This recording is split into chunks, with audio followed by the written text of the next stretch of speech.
Je remercie le missionnaire Gédéon et toute sa communauté. Aujourd'hui, je viens juste poser une question. Je ne suis pas quelqu'un qui est très investi dans la Bible. Je suis chrétien croyant, non pratiquant. Oui. Je crois en Jésus-Christ, je crois en Dieu. Et ce soir, je viens juste poser une question par rapport à mon éducation, par rapport à l'éducation de nos populations et par rapport à la révolution chrétienne que vous menez. Monsieur Gédéon, vous dites que vous faites une révolution chrétienne. Le mot révolution dans notre esprit rime avec ce qui est négatif et péjoratif.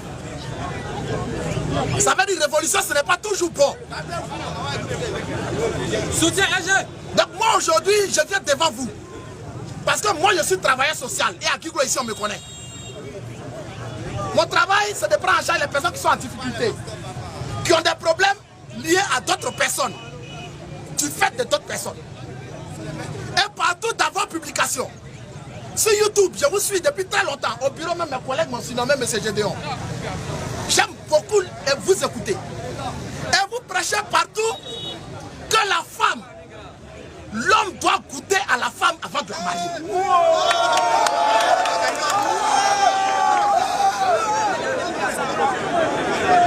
Pour vous, selon votre révolution chrétienne, je ne viens pas ici en tant que belligérant, je ne viens pas ici. Je veux comprendre, pour les populations qui sont là, est-ce que ce que vous prêchez là, c'est en adéquation avec la morale sociale aujourd'hui? Vous demandez qu'on sorte avec nos enfants. Quelque chose que tu n'as pas encore goûté, tu ne peux pas marier. Vous pensez qu'aujourd'hui, tout ça fait que vous êtes. En fait, regardez comment je suis habillé. Les femmes sont là, les jeunes filles sont là. Vous les voyez, ils sont tous séduisants. Une jeune fille peut résister à Dieu. Elle peut résister à tout ce qui l'accompagne. Vous êtes bien sapé, vous êtes séduisant. Et je suis convaincu que vous avez les moyens au vu de ces caméras qui sont là et ces hommes qui vous encadrent. Vous pensez qu'une jeune fille, donc vous allez passer et goûter à toutes les jeunes filles tant que vous n'avez pas trouvé ça qui vous satisfait?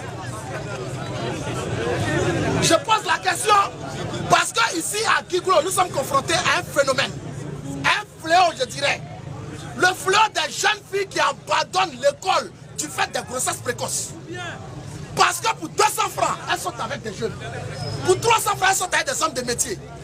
Mais votre révolution vient prêcher le fait qu'on doit la goûter avant de faire quoi que ce soit de sérieux avec elle.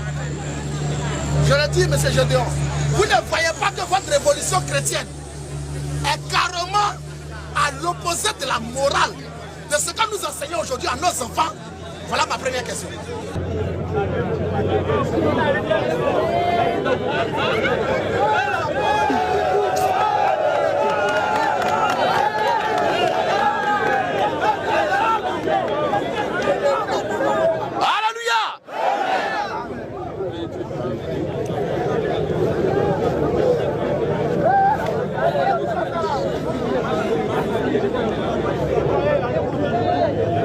Je crois que lui qui a posé la question là,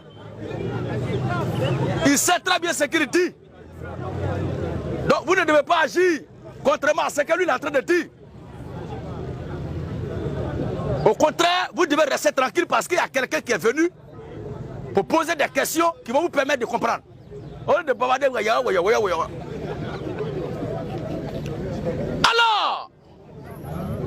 avant de répondre à sa question,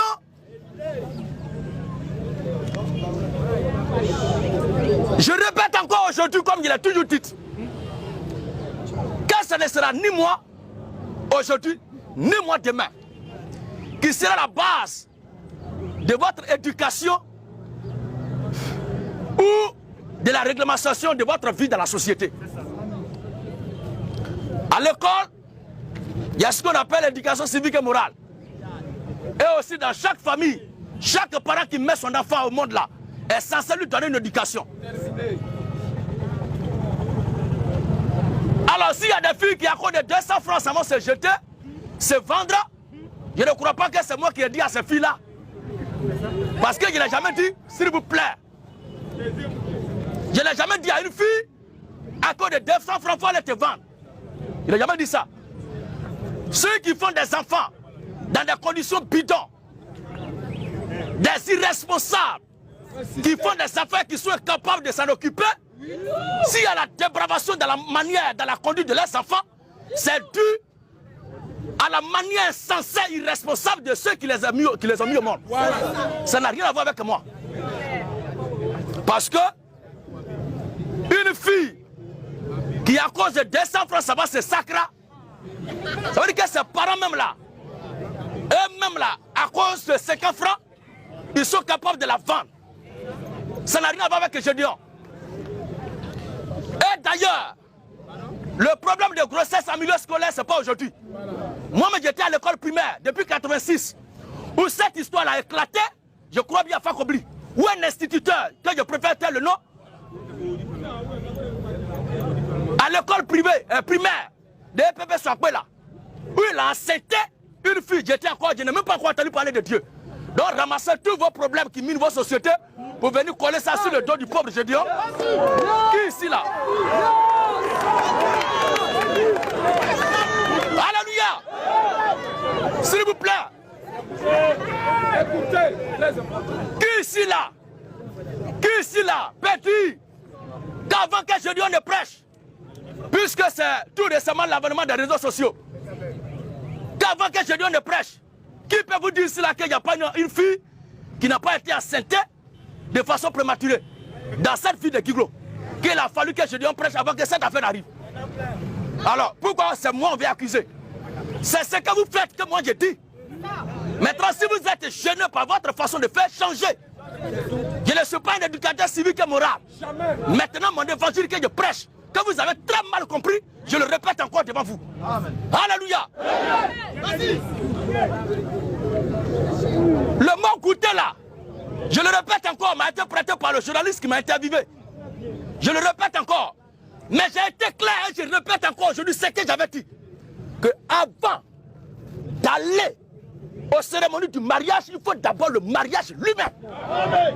C'est après le mariage qu'on s'en va faire la cérémonie du mariage. Parce qu'on ne peut pas célébrer quelque chose qui n'existe pas. Maintenant, dans les écritures là, entre la dot et sortir avec la femme, qu'est-ce qui vient premièrement? Moi en tant que chrétien, la Bible me dit que c'est quand on couche avec la femme, les deux sont d'accord, c'est après maintenant qu'on va voir les parents de la femme. Voici ce que j'ai dit jusqu'à cette heure et je continuerai de dire les problèmes qui bouleversent vos sociétés, les problèmes qui minent vos milieux là. Moi je crois qu'aussi longtemps que Jésus-Christ ne vient pas, ce monde là n'atteindra pas la perfection. Et ces problèmes là existeront et vont toujours exister. Maintenant, vous-même, vous pouvez mener campagne contre ce que j'ai dit. Pourquoi malgré vous donnez ces conseils, vous sensibilisez les gens, malgré ça, il y a les gens qui enceintent les filles en milieu scolaire. C'est moi qui ai dit ça. Pourquoi ils n'écoutent pas, vous qui êtes leur indicateur? Vous qui êtes leur conseil, pourquoi ils ne vous écoutent pas? Ça veut dire que le genre humain, la race humaine est corrompue. Romains 11, le verset 32. Romains 11, 32. Mes épaules sont trop minces pour porter ce poids-là. Le problème qui mine ce monde est gros. Et ce problème-là est un problème de nature. C'est un problème de nature. La nature de corruption a frappé ce monde.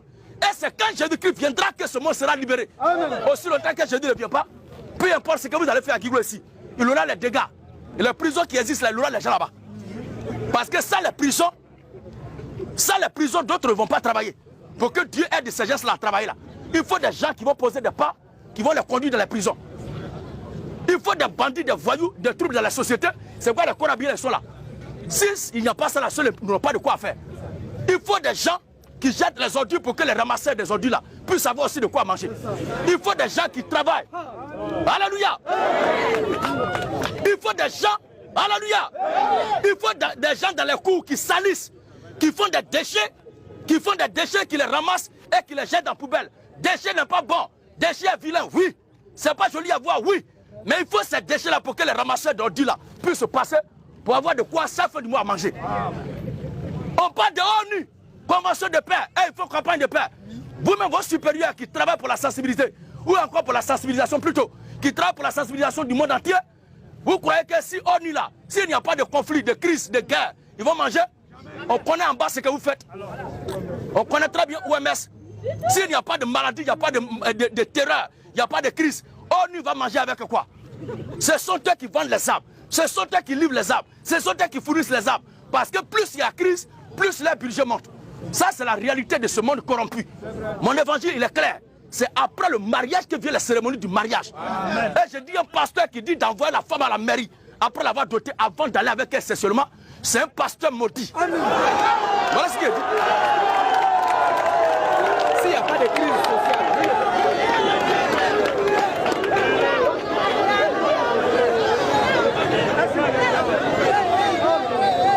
Alléluia. Alors, écoutez-moi s'il vous plaît.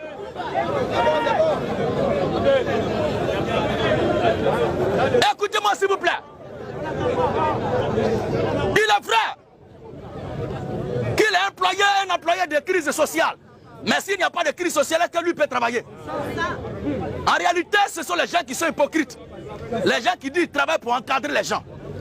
Aussi longtemps qu'ils auront des gens encadrés, ils auront de quoi faire comme travail. Ça les aide aussi.